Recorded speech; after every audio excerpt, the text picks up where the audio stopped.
What if I told you that America's most beloved Christmas movie was actually a box office disaster that nobody wanted to see?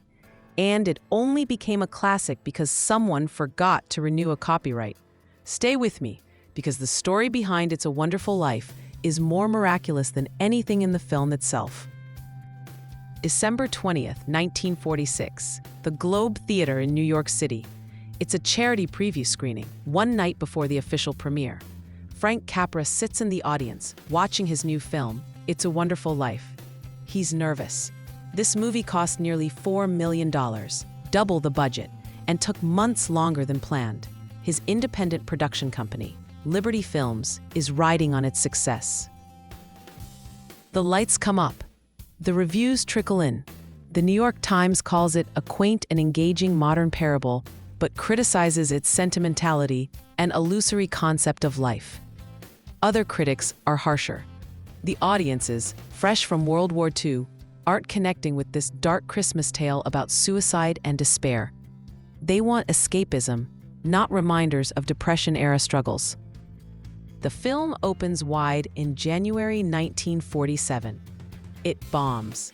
Completely. Utterly. It doesn't even come close to breaking even. Let's understand why this film failed so spectacularly. First, the timing. RKO needed a Christmas release, so they moved the film from its planned January 1947 date to December 1946. This put it directly against The Best Years of Our Lives, William Wyler's hard-hitting drama about soldiers returning from war. That film won 7 Oscars. It's a Wonderful Life wins 0. Second, the message. America in late 1946 wants joy and lightness. They've just survived the worst war in human history. They want to celebrate, not contemplate suicide. And here's Frank Capra giving them a Christmas movie where the hero stands on a bridge on Christmas Eve, ready to jump, as an evil banker tries to destroy a small town, where the protagonist's life is so desperate that divine intervention is the only answer. Third, and this is almost funny if it wasn't so serious, the FBI investigates the film for communist propaganda. Senator McCarthy's House Un-American Activities Committee suspects It's a Wonderful Life of having subversive tendencies. They don't like how it demonizes capitalist bankers. They think it's magnifying the common man's problems. In post-war paranoid America, this isn't the kind of attention you want. The final numbers come in. The film costs $3.78 million to make. It earns $3.3 million at the box office. RKO records a loss of $525,000. For Liberty Films, Capra's independent company, it's catastrophic. Within months, they're forced to sell to Paramount. For the next 25 years, It's a Wonderful Life essentially disappears. It gets occasional screenings, but nobody's seeking it out. Frank Capra moves on to other projects, but this failure haunts him. James Stewart, suffering from what we now recognize as PTSD from his 3 years as a bomber pilot, sees his comeback film become a flop. The movie that was supposed to launch Liberty Films instead becomes its tombstone. But here's where it gets interesting. In 1974, someone at the studio made a mistake, a clerical error. The Copyright Act of 1909 says creative works are protected for 28 years, after which you need to renew. Someone forgot to renew the copyright on It's a Wonderful Life. Just forgets. The film falls into the public domain. Suddenly, any television station can broadcast it for free. No licensing fees, no permission needed, and TV stations love free content, especially around the holidays when they need programming. So they start airing it, over and over, December after December. And something magical happens. A new generation discovers the film. People who weren't alive in 1946, who don't care about box office numbers or critic reviews, watch it on their television sets. They see George Bailey's struggle. They recognize their own small-town frustrations, their own deferred dreams, their own moments of despair. They watch Clarence the Angel show George what Bedford Falls would be like without him, and they cry. By the 1980s, it's everywhere. By the 1990s, it was the Christmas movie. The American Film Institute ranks it among the greatest films ever made. Cable channels TNT and NBC pay millions for exclusive rights once the copyright is restored. It generates hundreds of millions in revenue. The film that lost money in 1946 becomes one of the most financially successful movies in history through television residuals alone. Frank Capra lives to see it. Before he died in 1991, he watched his failure become his masterpiece. He sees college students who weren't born when he made it quote lines back to him. He receives letters from people who say the film saved their lives, literally kept them from suicide, showed them that their existence mattered. Here's what's remarkable about this story. The film failed in 1946 for all the reasons it succeeds today. It was too dark, too real, too willing to show despair before hope. 1946 audiences wanted escape. Modern audiences want authenticity. They want to see George Bailey at his lowest before his redemption means anything.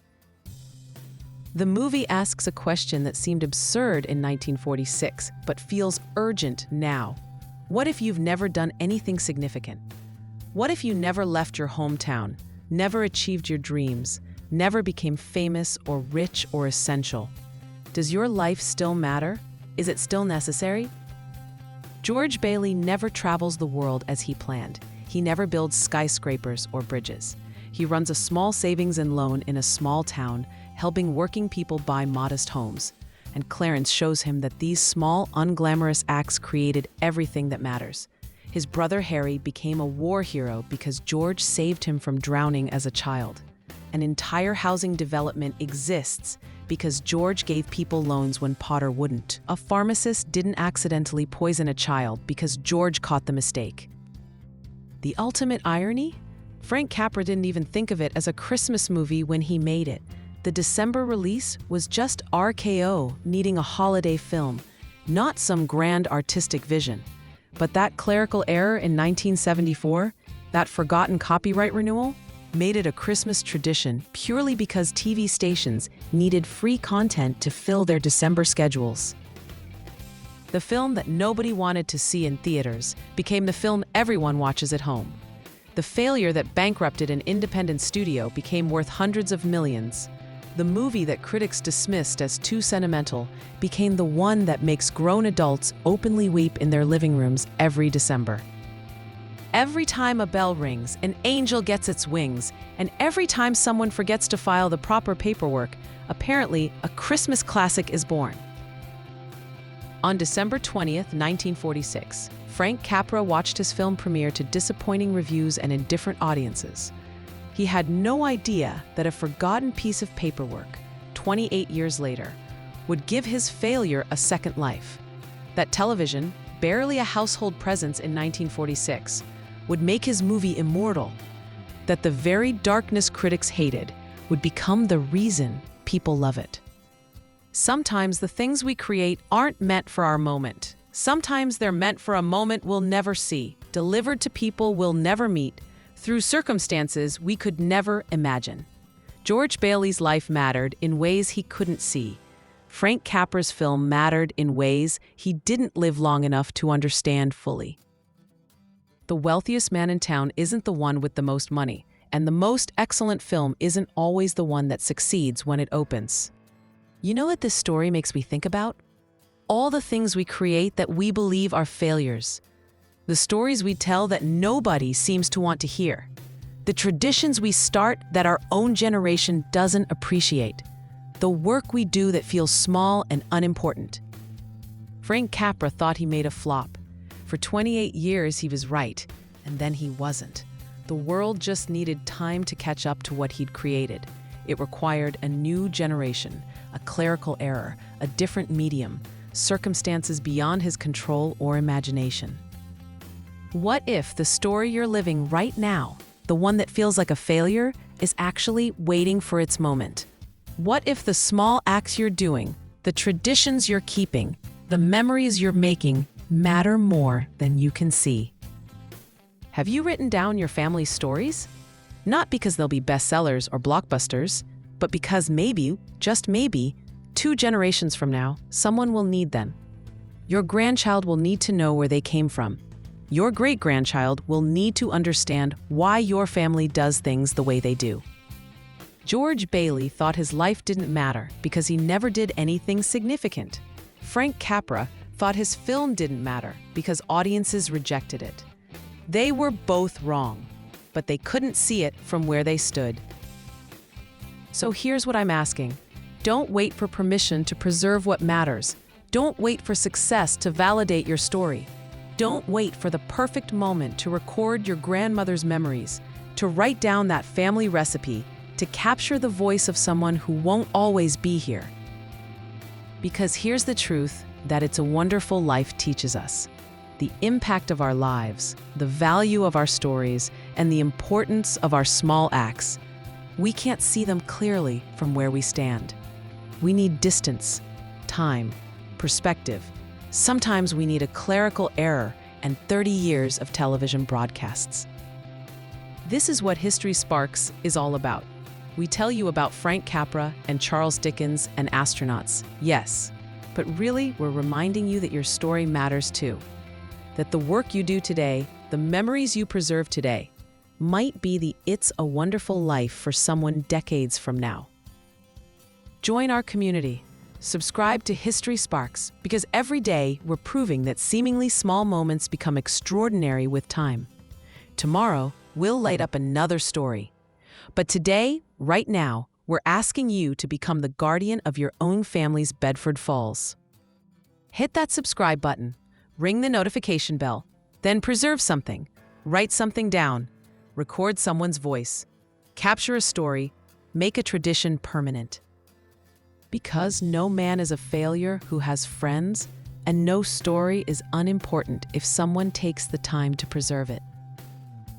This is History Sparks, where every story matters, where every day we prove that what seems ordinary today becomes extraordinary tomorrow.